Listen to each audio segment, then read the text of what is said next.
Aí, e você é do Rio, você nasceu no Rio, né? Sou do Rio, sou carioca da Gema, nasci no Rio. Carioca da Gema. Mas você cresceu onde? Saquarema, foi?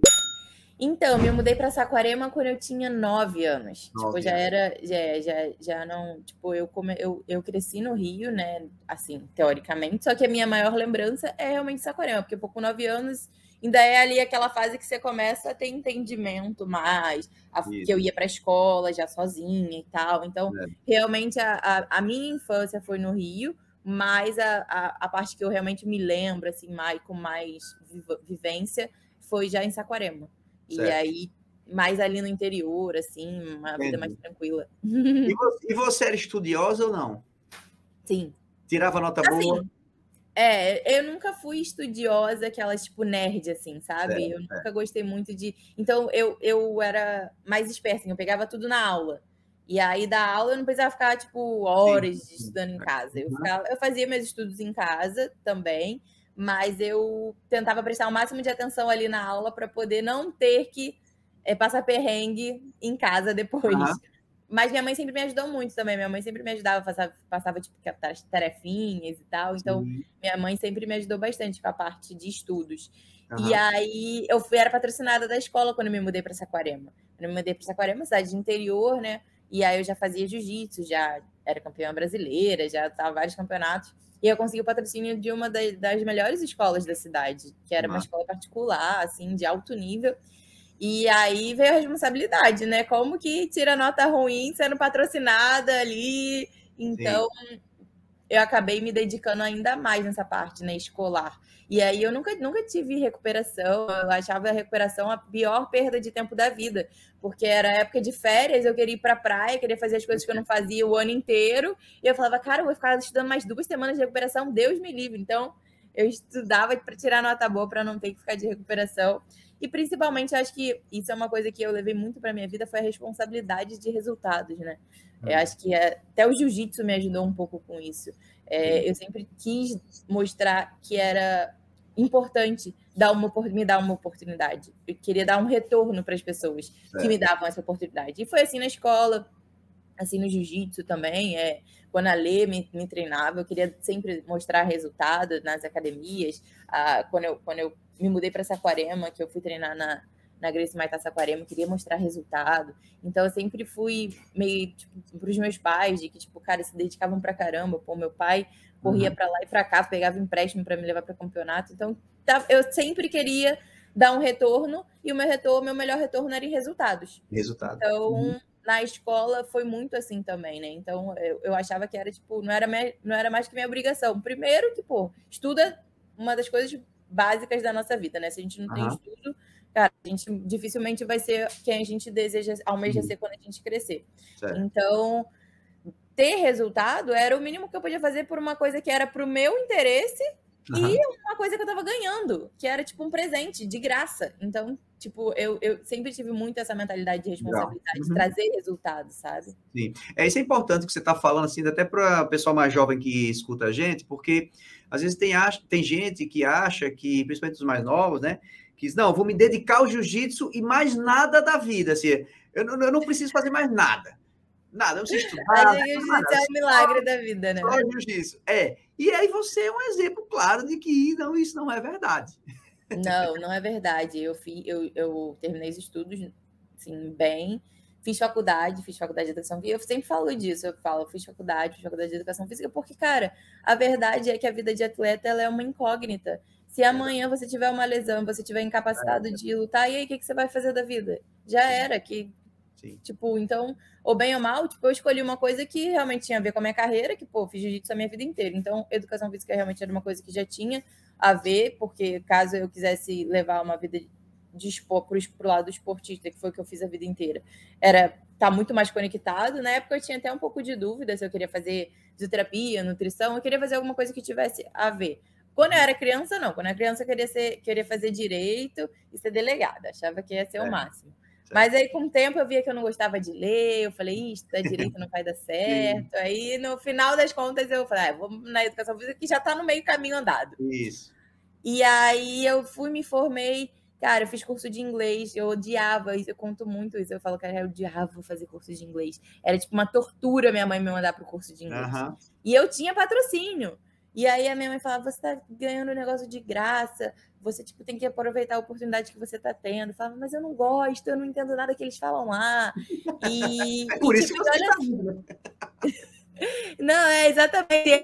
E ela falava, eu te ajudo, eu me ajudava nas lições e tal. Ela falava, cara, isso é uma tortura pra mim, eu não quero ir, fazer um drama, né? E aí, hoje em dia, eu falo muito sobre ela. Eu falo, cara, graças a Deus que você me obrigou a ir.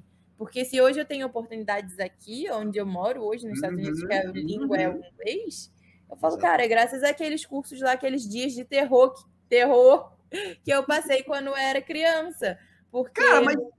Desculpa, mas isso aí é tipo os dias de terror que você passa na faixa branca, né? Que você só apanha. São necessários, né? Exato, são necessários, exatamente isso.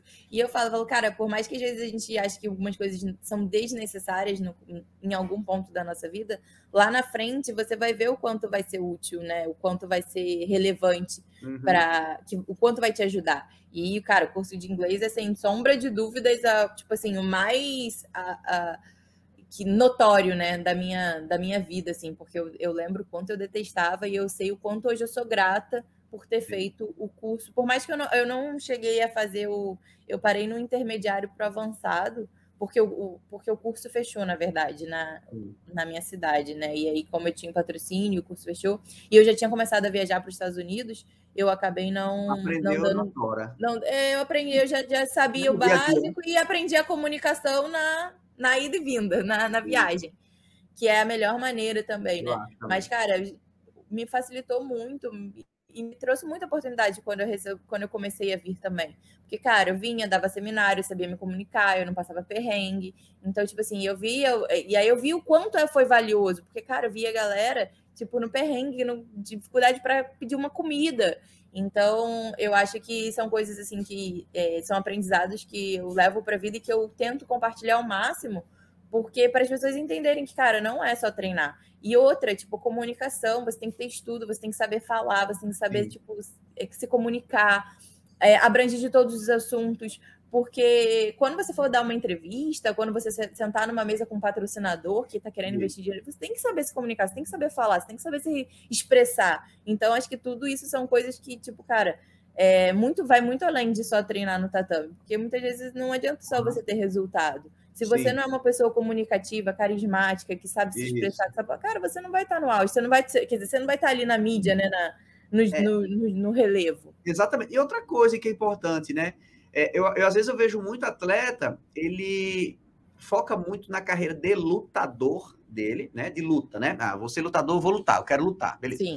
Só que ele esquece um pouquinho do que há em torno daquilo ali e do que vai sobrar depois que essa carreira acabar, né? Exatamente. Então, como você falou, poxa, eu tenho que saber dar entrevista, eu tenho que saber tratar as pessoas, né? Eu tenho que ser uma pessoa legal, porque depois que você deixar de ganhar, você vai ser quem? Quem vai sobrar, né? Qual é a pessoa que vai sobrar, né? Para as outras pessoas? Porque a carreira de atleta é outra que imagina a entrevista. A carreira de atleta, ela tem um limite. Você não vai ser atleta até seus 60 anos. A carreira de atleta, ela, em um certo ponto, cara, o corpo não aguenta, você não tem como. É tipo impossível. Então, a carreira de atleta no auge, ela tem um limite. Por mais que você goste de competir, vai continuar competindo por hobby, troca, é uma transição totalmente diferente. Exatamente. Então, se a gente parar para pensar, a carreira de atleta é o quê? Vamos botar dos 18, que é a fase adulta, até os 37, 38, 40, quando já tá, tipo, lá passando, tipo, meia dúzia de que a gente pode colocar. Tá lá o Megaton, né? O Megaton tá lá. Porque o bem ou mal, cara, quem passa dos 40, tipo, é raro, não é normal de se ver. Então, tipo, vamos botar aí que dos 18 aos 40, são 22 anos de auge. Cara, e aí? Cara, você vai... Uma vida inteira tem... Você pode... vamos botar a média de mortalidade, sei o que, 80 anos. Tá, 22 você foi atleta. E os outros... maioria do tempo, quem você vai ser, quem você vai se tornar. Exatamente. Então, tipo, acho que isso conta muito fora do tatame, né? E muita coisa que a gente aprende no tatame que a gente leva para a vida, mas que você não pode, tipo, só ficar focado em só treinar. Cara, você tem que saber quem você vai ser depois dali. Eu falo muito isso, porque, tipo, eu nunca gostei muito de dar aula. Assim, nunca foi, tipo, uma paixão. Só que é engraçado, porque eu gosto muito de seminário. Eu amo dar seminário, mas eu não gosto de dar aula todo dia, da responsabilidade, daquele tipo de aprendizado, assim. Sim, e eu gosto de dar aula de competição, que é muito do que eu vivo.